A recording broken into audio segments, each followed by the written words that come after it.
topic, whether it's in a medical ICU or surgical ICU.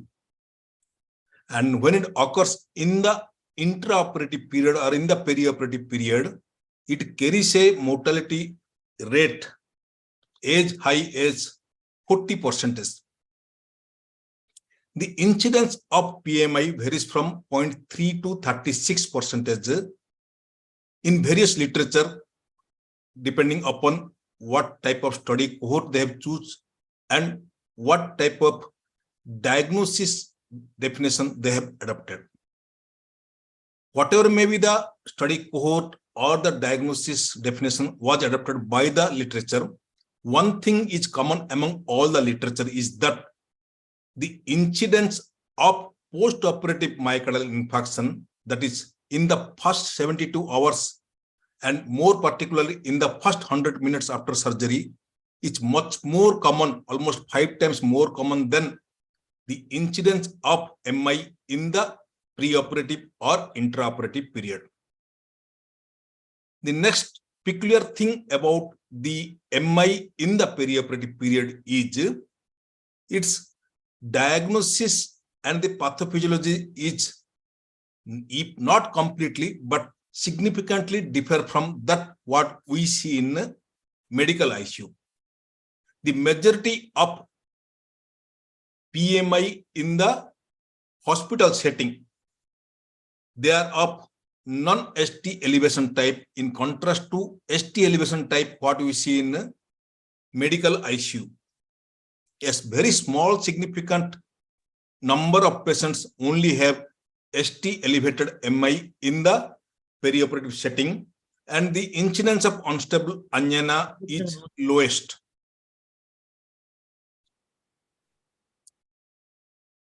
The recent definition of PMI differentiated myocardial injury from myocardial infarction and added a separate entity that is called myocardial injury after non-cardiac surgery. Myocardial injury is nothing but... You, sir. So we are not able to see the slides, sir.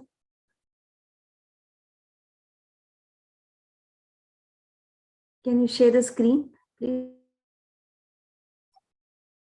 Okay, I'll just share the screen again.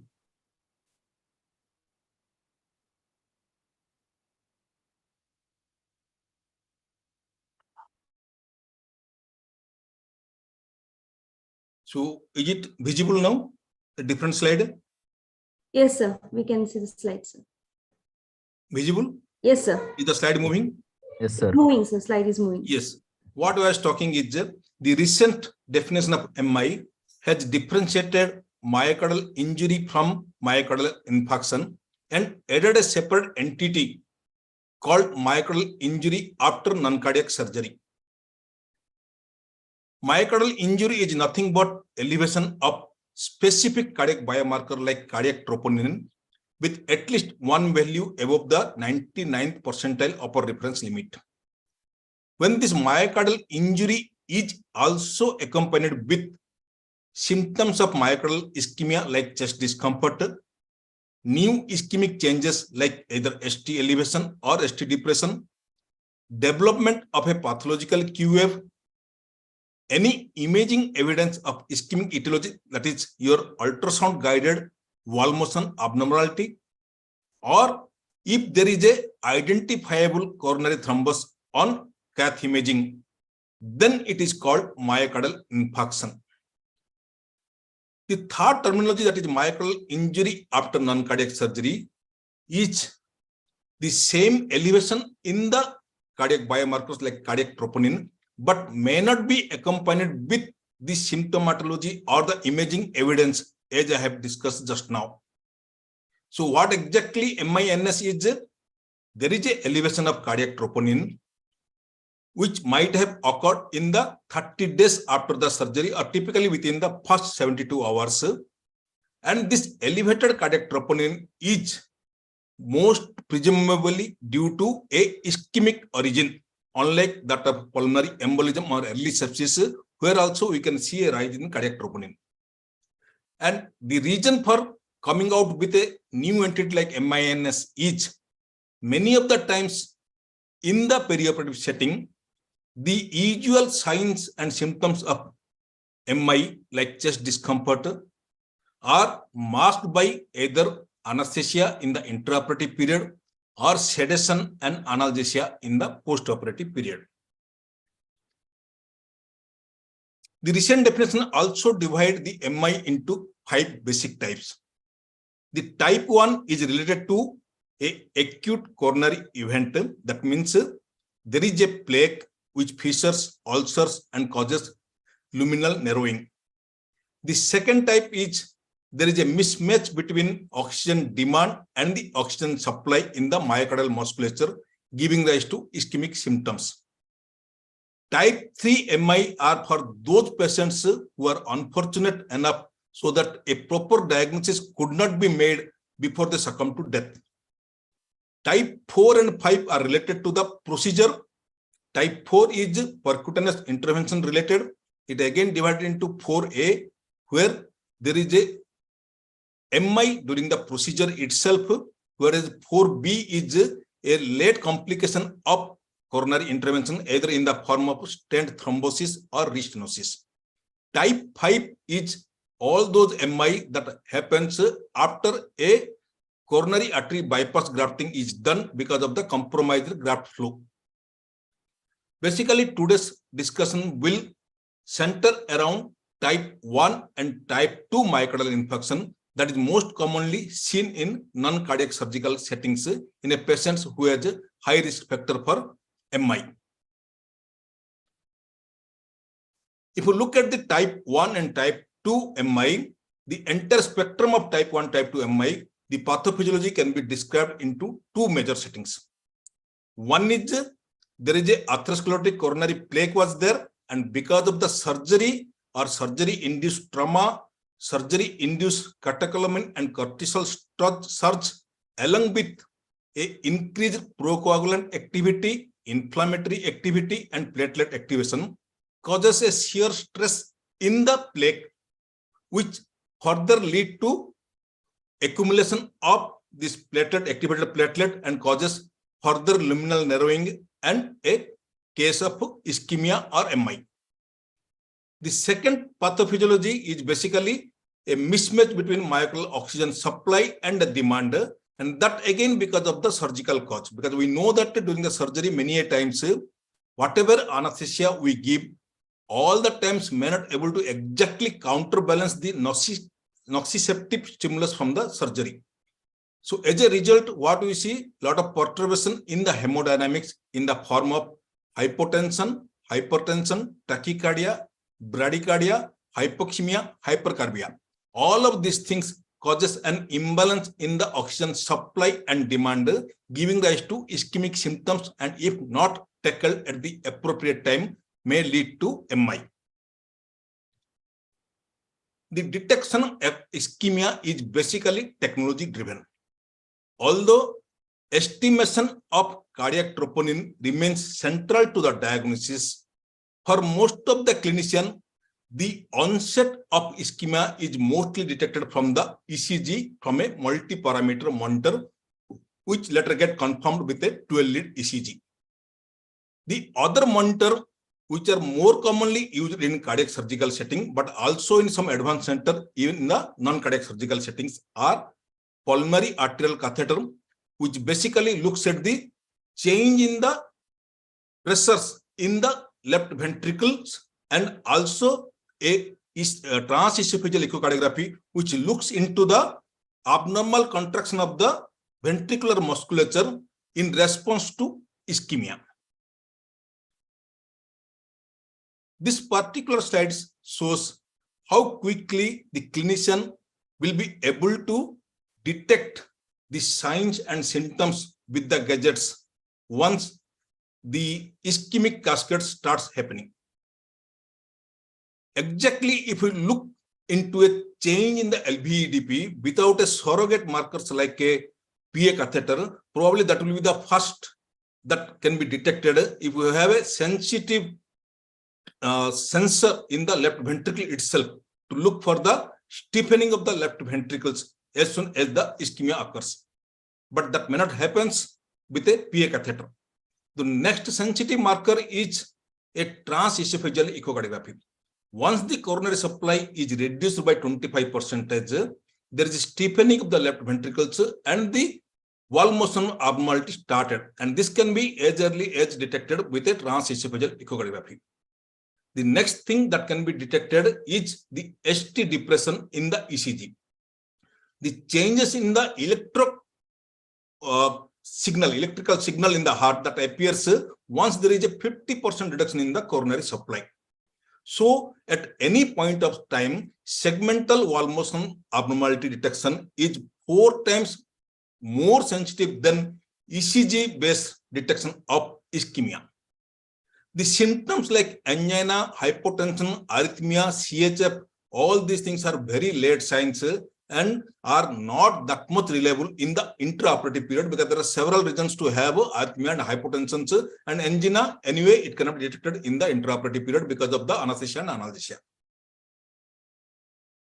So as I said, detection of ischemia is mostly technology driven, but experienced anesthetist by looking into the trend of change in the blood pressure and heart rate will be able to say or find out the pre-monitoring symptoms of ischemia. It was basically seen that before a ischemic event occurs, there is a persistent tachycardia and ST segment depression usually starts very slow. So usually anesthesiologist will be very much vigilant in the intraoperative period to look for this persistent hypotension, decrease in saturation along with the hypotension because of the non-compliant left ventricles, and there is a tachycardia. These are the 3 things with which an experienced anesthetist will be able to detect the symptoms of onset of ischemia. Looking into the cardiac biomarkers, troponin is a second generation cardiac biomarkers. It has a very high sensitivity and specificity compared to the first generation biomarkers like CKMB. Cardiac troponin is used not only for diagnosis of MI, but it also has a prognostic value. That means if the cardiac troponin level is very high, we can predict or prognosticate the patients how would be the mortality or how would be the morbidity for that particular patient. For example, once the cardiac troponin level goes beyond 65 nanogram per ml, the mortality increases almost from 5% to 10%, 10%, 20% like that. So a person with a cardiac biomarker levels like troponin level more than 500 or 400 will have a mortality of almost 30 to 40%. The basic problem with cardiac troponin is it remains in the body for almost 8 to 10 days. And that is the reason we may not be able to detect a second occurrence of MI in the immediate postoperative period. Only for this particular reason, CKMB may fare better as per some clinician view, because CKMB is cleared from the body in the first 2 to 3 days. So if there is again re-onset or reinfarction, then probably by looking into a particular pattern of rise and fall of CKMB, we can detect the second ischemia in the perioperative period. ECG changes. This is the most common modality being utilized in the non-cardiac surgery settings to look for the onset of ischemia. Here, basically, the clinician depends on the configuration or morphology of the ST segment, which represent repolarization of the left ventricle. It's said that any change in ST segment is equivalent to some ischemic symptom is going on in the patients. Usually, a ST depression indicates a subendocardial ischemia, and this is the most common occurrence in the perioperative period. But in a small subset of patients, we may also see ST elevations, which is an indication for transmural ischemia. It's a very common practice among the cardiac anesthesiologists by looking at the ST elevated ischemia to find out or to adjudge which particular coronary artery graft is compromised or which particular artery might have been compromised in its flow. So if it is a lead 2-3 AVF, then probably it's a right coronary artery territory. If it is 1 and AVL, probably it's a LCX territory. And if it is the ST elevations are V3, V5, it's LAD territory. This type of territory diagnosis is not possible with the subendocardial ischemia. That need to be remembered. Second thing is one should also remember that a single or a short elevation for a transient elevation in ST elevation and depression may not give rise to major adverse cardiovascular event in the perioperative periods. So for that to occur, the changes in ST segment need to be persist at least for 20 minutes or a cumulative period of at least 1 to 2 hours. Second thing is, although it's easy to detect that a onset of ischemia has happened by looking at the multipara monitor with the ST elevation or ST depression, that is not the diagnostic. One needs to establish diagnosis by taking a 12-lead ECG and looking for exact ST elevations or depression to say that it's a case of perioperative myocardial infarction. So, having said that ECG is a very common modality to detect the ischemia, one should know that which particular lead need to be monitored or which particular ECG lead need to be monitored to look for these signs of ischemia. This is a very old slide, almost in 1988. It was detected that lead V5 is the most sensitive lead to look for the signs of ischemia. It was seen that when lead V5 is combined with V4, the sensitivity increases to almost 85%. And when the V5 and V4 is combined with a bipolar lead like lead 2, the sensitivity for detecting myocardial ischemia goes up to 96% of what could be detected by using a 12-lead ECG.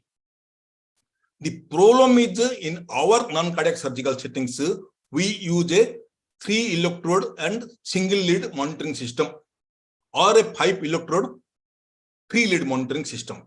So how to get the combination of the lead, or when you are using 3-electrode systems, usually you look for the lead 1, 2, 3, how to get the V5 lead. For that, some configuration has been altered by making the monitoring full, so by changing the electrode positions.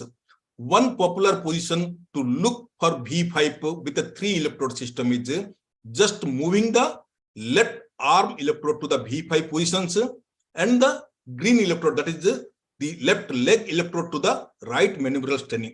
If this lead configuration is altered in this way, then probably if your monitor is looking for lead 1, that is considered as a V5 lead, which is able to detect almost 75% ischemia.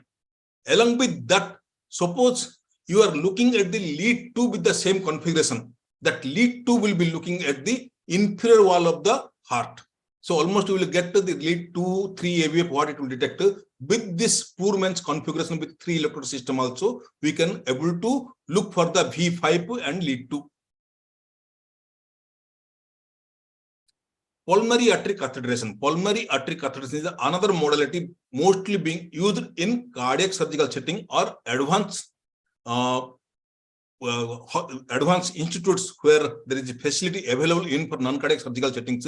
This may be used depending on the patient comorbidity. Pulmonary artery catheterization not only help in comorbidity, from Latin morbus, co, ET is the presence of one or more additional conditions often co-occurring with a primary condition. Would you like to hear more? Pulmonary artery catheterization not only detect myocardial ischemia by measuring the pulmonary arterial occlusion pressure or pulmonary capillary wedge pressure, but also it guides the therapy in case there is a ischemia.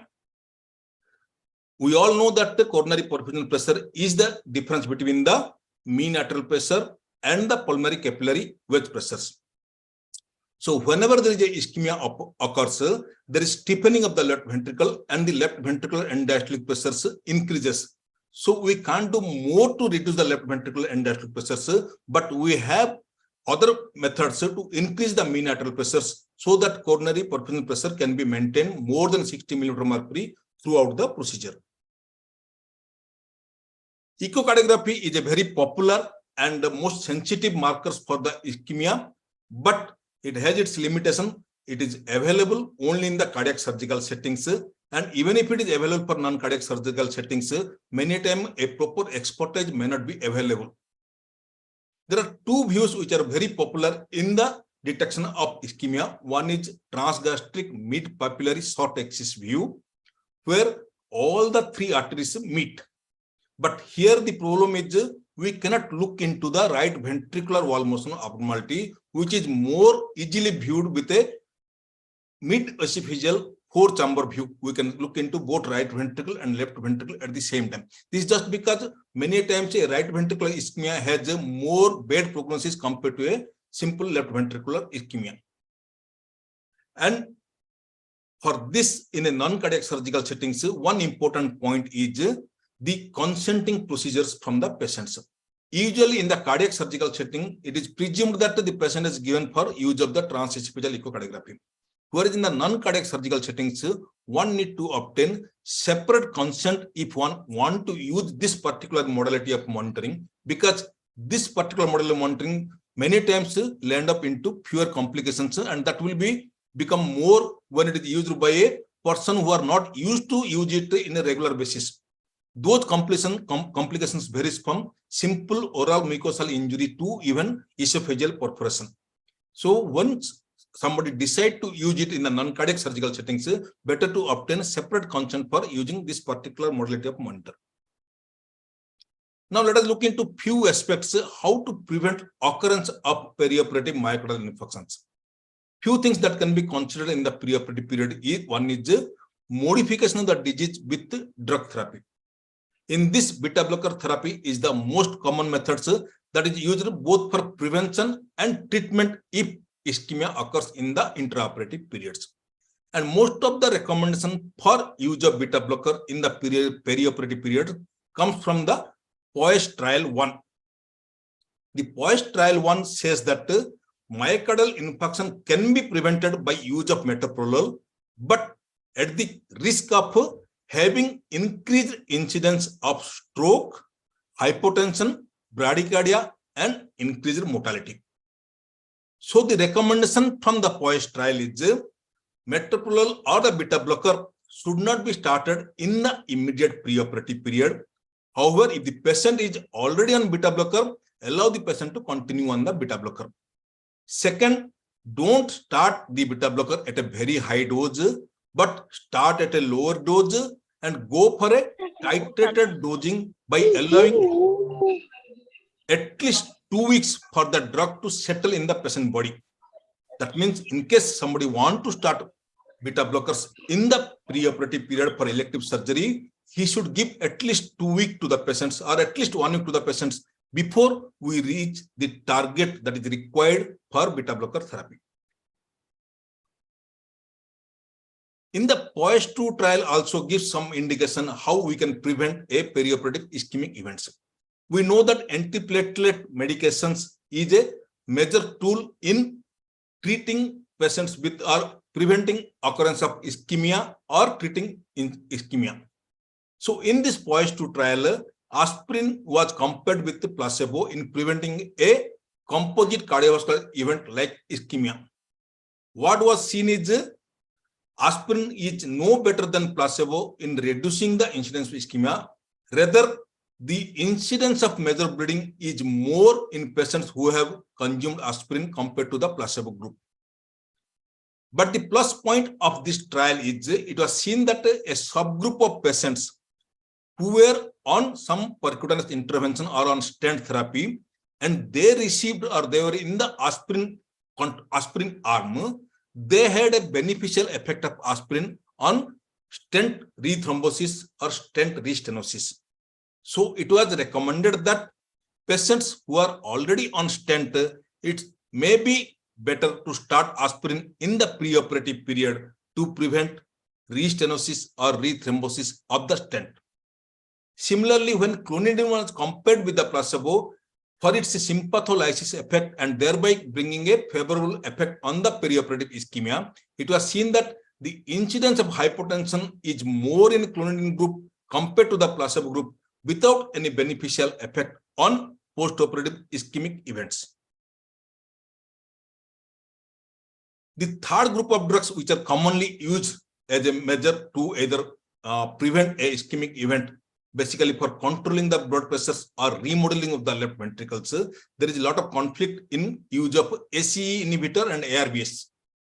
The American guidelines do say to continue it. European guidelines doesn't agree with that and say that when it is being used for hypertension only, then one can consider discontinuing it But if it is being used just for left ventricular remodeling with a very low ejection fraction, then one should better go with continuing the SE inhibitor.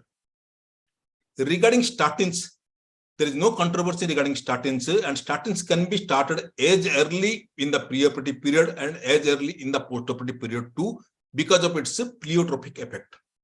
The effect of statin not only limited to stabilization of the plaque in the entire intraoperative period and postoperative period, but also it has a beneficial effect in reducing the inflammation, providing antioxidant property, and reducing the cholesterol level as a lifestyle modification in the postoperative period. Usually studies say to start statin at a very high dose, that means almost 40 milligram BD in the immediate postoperative period for all cases with ST elevation or ST depression type of ischemia. This is something the management of blood pressures in the intraoperative period, which also can be considered as a measure to reduce the incidence of ischemia. It is no-brainer to say that any change in perturbations, either a severe tachycardia, severe hypotension, severe hypertension, all could be a major contributor for evidence for occurrence of ischemia. In this particular study, it was seen that once the MAP is less than 65 millimeter of mercury or less than 55 millimeter of mercury, the estimated probability of means increases significantly. Same when they look for the relative decrease in blood pressure instead of the absolute decrease in MAP, they found that when the relative blood pressure from the blood baseline decreases by more than 30%, similarly, the estimated probability of means increases significantly. Here, another study which says that a tachycardia for at least, if the tachycardia for a rate of more than 100, if persists for at least more than 5 minutes or for a cumulative time of more than 20 minutes, it increases the chance of having a perioperative ischemic event. In the intraoperative period, despite all our efforts, suppose there is a ischemia, few things that need to be taken care of. One is, as a method of increasing the oxygen supply, always there is a tendency to go for a very high flow of oxygen, but that may not be required as a method of preventing strategy. Any patients who has a high risk of cardiac surgery, if ischemic changes are not there, one should go for a 94% oxygen saturation target with the lowest possible FiO2. Regarding transfusion trigger, for last 1 decade or maybe last 2 decades, always there is a tendency among the blood transfuser to adopt a restrictive strategy for blood transfusion.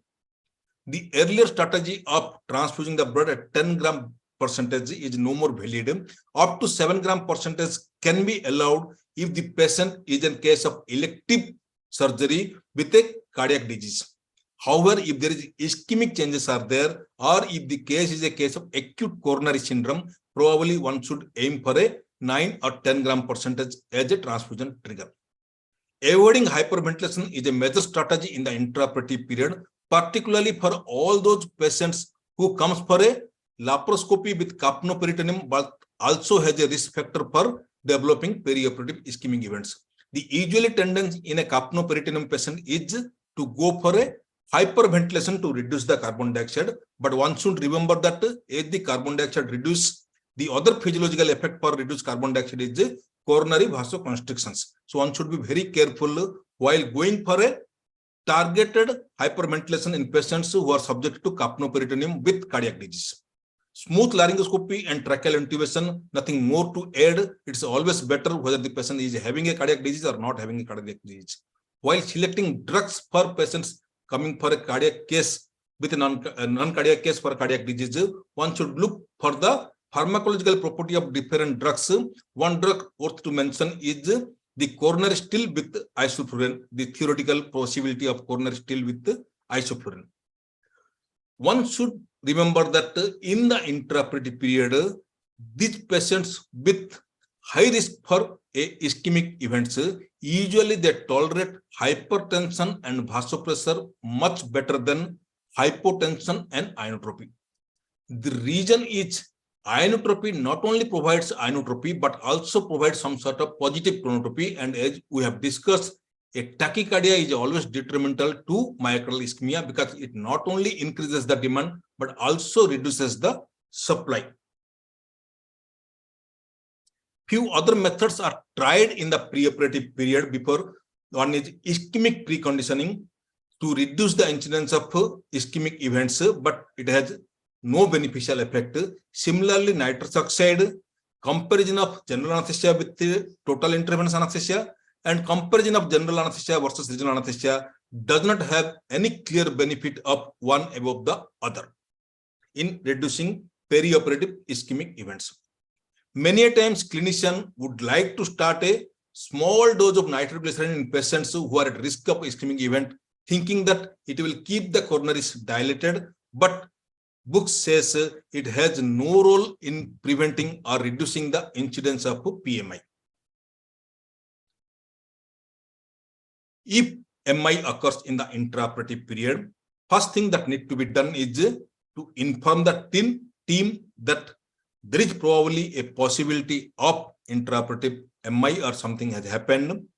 The first thing one can do is increase the oxygen delivery, because as we said that it's most commonly because of the demand supply mismatch. Later it can be titrated.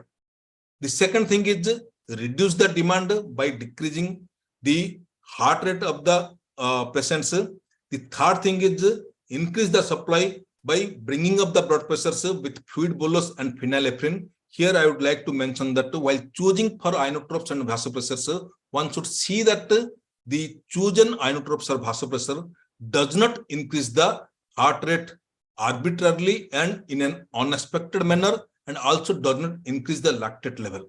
So in this perspective, a dose of or infusion of norepinephrine or a small dose of phenylephrine along with fluid bolus may work wonderfully in bringing up the blood pressure to the required range.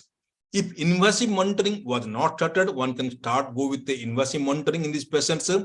One can always consider giving a dose of aspirin through the Rice tube in the intraoperative period or orally in the postoperative period. If the patient is conscious enough, probably use of thrombolytics will be contraindicated in the immediate perioperative period or postoperative periods. And if nothing works, one should not hesitate in considering for a intra-aortic balloon pump, because it has a very good beneficial effect in intraoperative ischemia if it is because of a small coronary thrombus because of coronary luminal ischemia, because it decreases the afterload and at the same time augment the diastolic blood flow and increases the blood supply in the diastolic period. So coming to our concluding slides, for management of intraoperative MI, we will see mostly two types of MI, type 1 and type 2 MI. So it could be either STEMI or non-STEMI or MINS. If it is just whatever may be the condition, we need to have a few additional investigation, that is one additional troponin, or if baseline troponin is not there, that particular troponin measurement or estimation will serve as a baseline value, but we need to take one more troponin once we suspect there is ischemic events started. Ask for a 12-lead ECG, go for a echo to look for the wall motion abnormality, and if possible, plan for or give a call to the cath lab and plan for a coronary angiography. If it is a STEMI, the best therapy will be reperfusion therapy instead of a thrombolytic therapy. One can go with dual antiplatelet therapy after discussing the risk of bleeding with the surgeons. There is no hindrance in starting a high dose statin and beta blocker, ACE inhibitor and ARB by looking at the blood pressures. If it is a case of ST depression type of ischemia, then probably we can start a antiplatelet therapy like aspirin or dual antiplatelet therapy by looking at the risk of bleeding. And same, we can go with the high dose statins. And here, it's not that only ST elevation will go for the reperfusion therapy. ST depression also we need to send to the cath lab for coronary angiography to rule out small coronary thrombi which become ruptured in the intraoperative period because of the surgical stress. lifestyle modification like smoking cessation, risk factor control, nutrition, all these things need to be looked into in the post-operative period. So with this, I complete my presentation, and once again thank all the ISA member of Bala City branch for extending the invitation to me. Thank you one and all. So now I'm ready to take up if any queries are there or for further discussion on this topic. Thank you. Yeah, thanks a lot, Dr. Alok. It was very informative.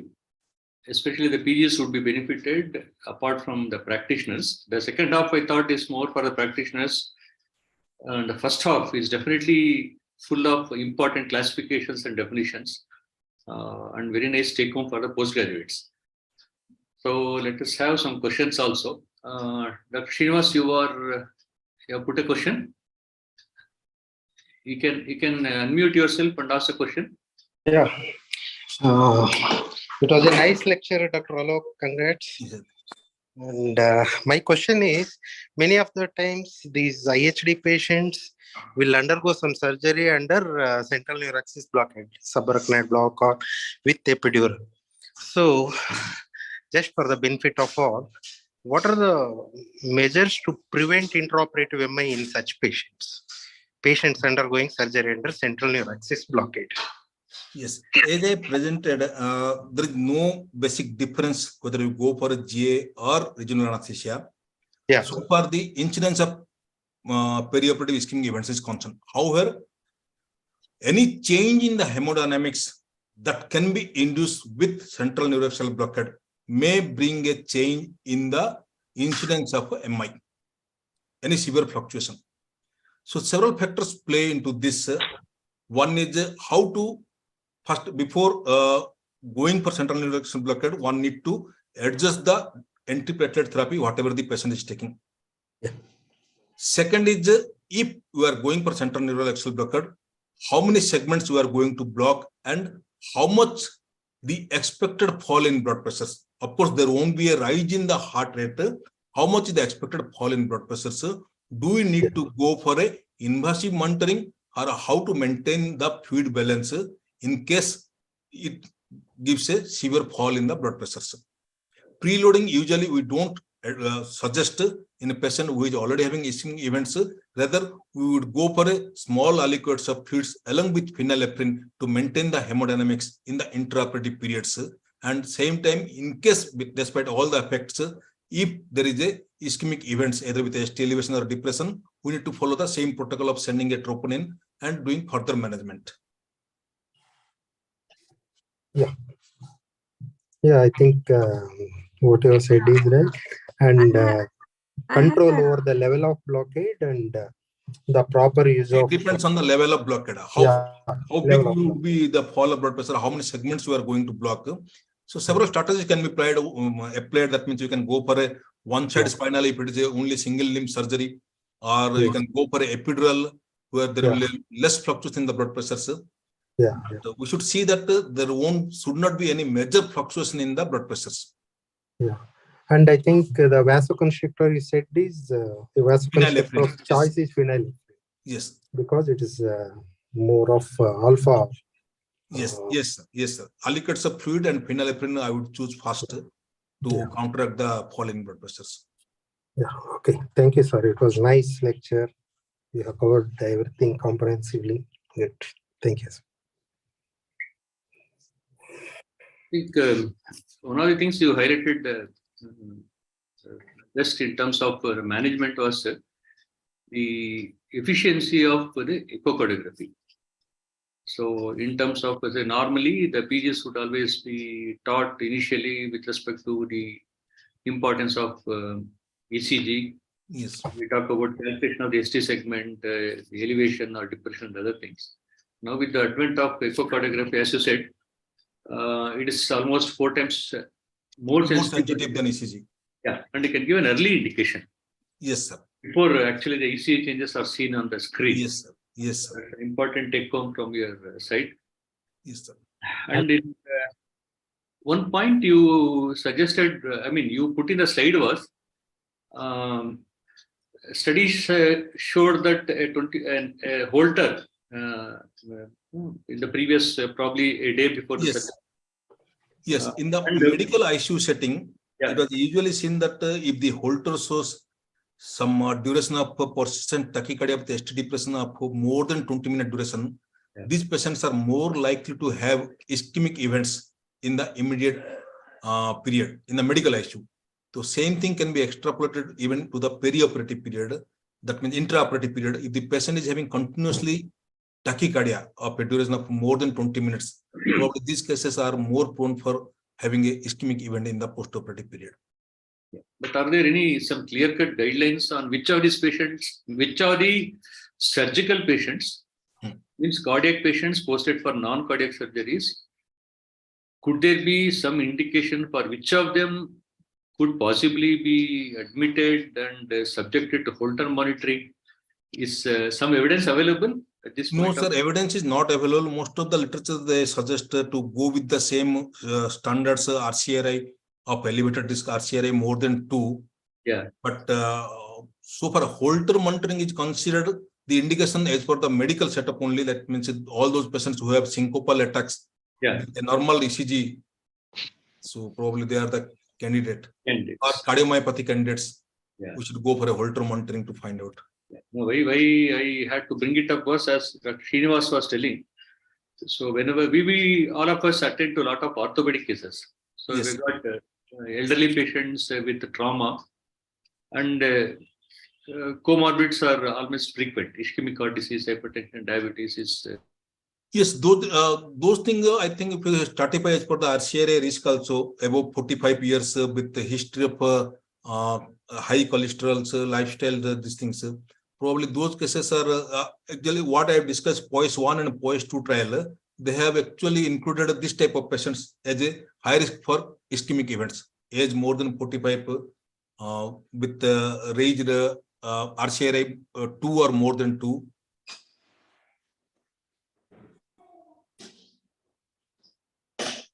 So we have one more question, sir, regarding the choice of the ideal inotrope. Yes. It's Yes. dobutamine or milrinone or noradrenaline or phenylephrine for cardiogenic shocks.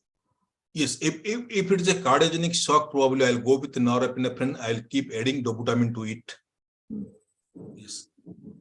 Phenylephrine infusion, I may not like to give if I'm planning to give as infusion. Phenylephrine usually I keep for acute like breakthrough for increasing. I will go with a norepinephrine infusion with dobutamine, and rather than milrinone, I will go for a levosimendan if it is required that I should not increase the heart rate at any point of time.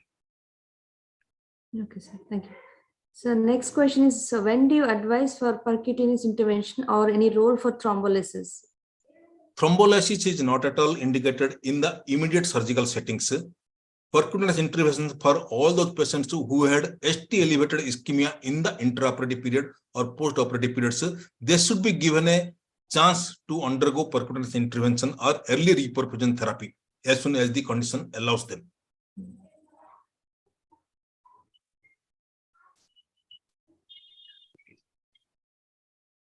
Next question. Yes, sir. Just now, sorry, I had a small disconnect from my side also. Yes, sir. Next Any more questions? question is regarding the management of patient with coronary artery disease with intraoperative hypertension, whether to use esmolol or metoprolol or labetalol infusion. I think intraoperative, like any other anesthesiologist, I will always choose the drugs which are short and fast acting. So I would go for esmolol for intraoperative period.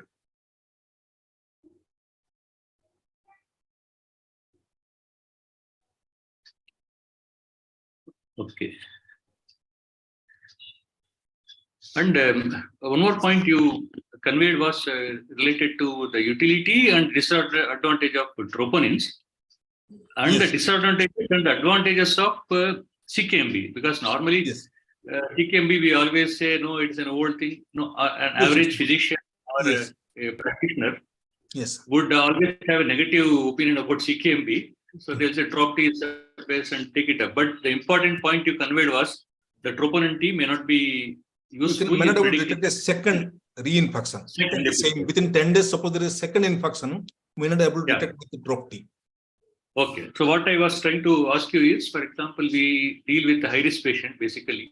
And when we know that many of the perioperative ischemic events are associated with non-ST elevation. Yes, sir. Yeah. So, and there could be sometimes some borderline STT segment, troponin levels, which may be seen. So, would it be advisable for us to routinely get a CKMB done every 2 to 3 days? No, sir. They don't ask for this routine estimation of these enzymes. They said that the few studies, they said that if there is a persistent or cumulative tachycardia or hypotension, all those things are done, probably you can send for a markers to identify MINS or only myocardial injury. It may not be myocardial infarction, but there may be myocardial injury. Okay.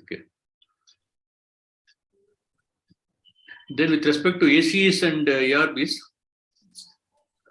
yes, that debate is continuing, sir. In my institute, we stop actually AC inhibitor ARB before elective surgery.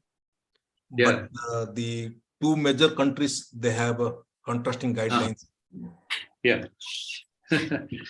No, because we are talking about non-cardiac surgeries per se. Yes.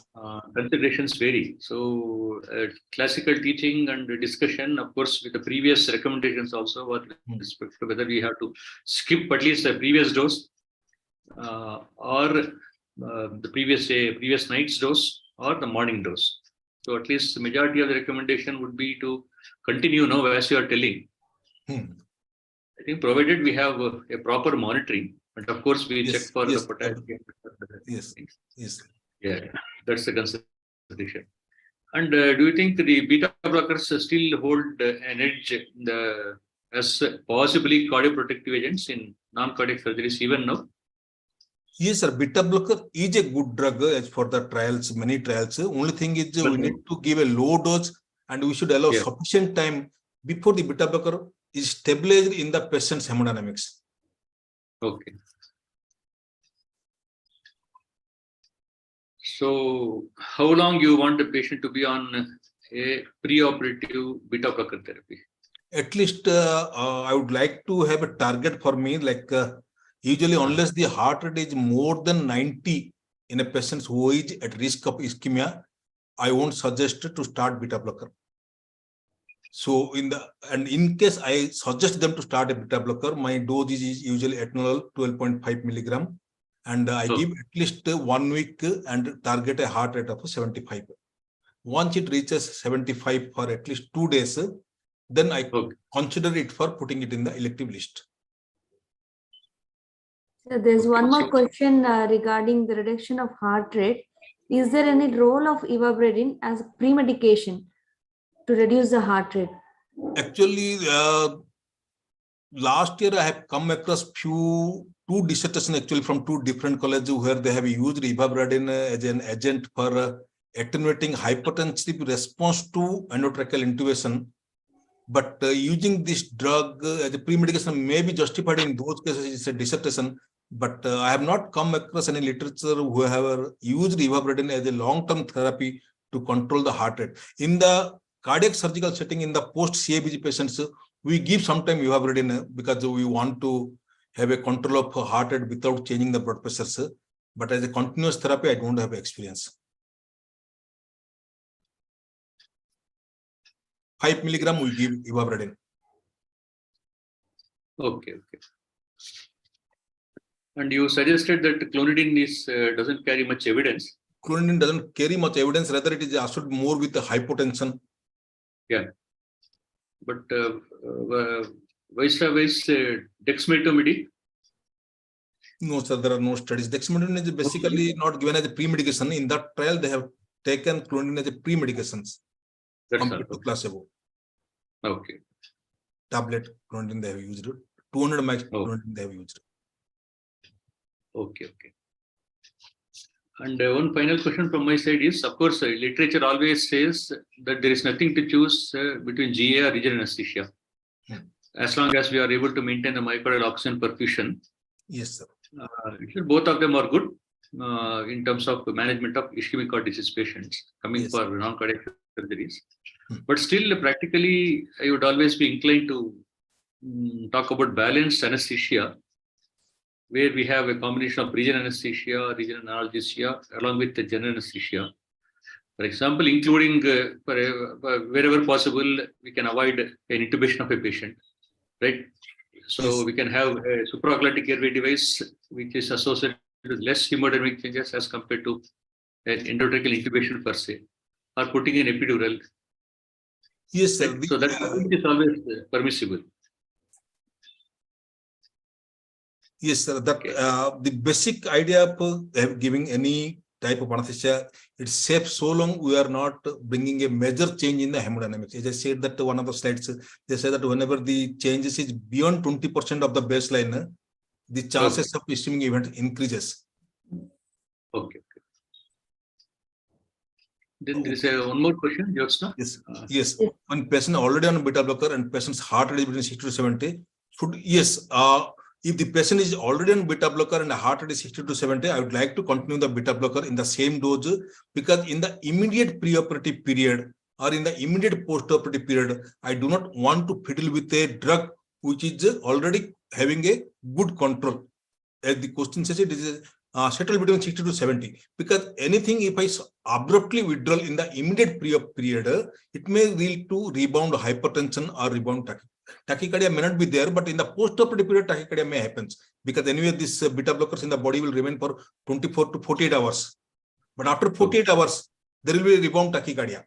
So I don't want to have any immediate disruption of their normal continuation of the beta blocker if the patient is already on beta blocker. Yeah, that is true. And always, as is standard with all antihypertensives, there could be a reflex in the sense hypertension post-stoppage. Yes, sir. Yes. That risk is always there. Correct. Yes, sir.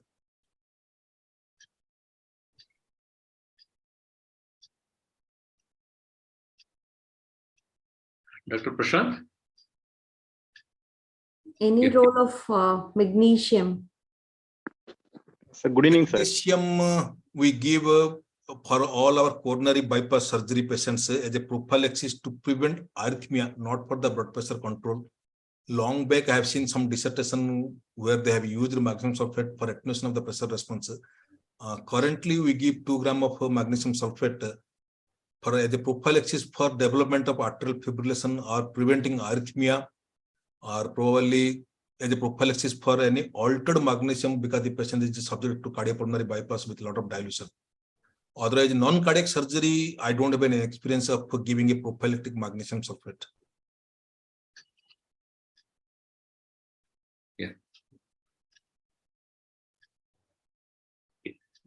So, no more questions, just now in the chat box. No more questions. No more questions. Anybody in the group? PGs, have got any doubts? Because Dr. Alok is a cardiac anesthesiologist, and whatever he has shared today is actually very good. And you can also go back to the YouTube. I will share the link of this presentation. And initially, probably 1 or 2 minutes, we had some hiccups, but there are very important take-home points. Josna, you can just. Yes. Yes. Thank you, sir. Look, sir, thank you very much for this insightful and in-depth talk. I'm sure all the postgraduates have benefited immensely, and because many of them are exam going now in a couple of months. And thank you very much, sir. And we look forward to having you again. Thank you. Thank you very much, Dr. Josna. And thank you, Bala Bhaskar, sir, for accommodating. Thank you. Thank you. We'll have you again sometime later also. Yes, sir. Yes, sir. Thank you. Thanks you. a lot for participating. So, shall I close, sir? Thank you, and Happy New Year to you and the Same, students. sir. Happy New Year to entire branch.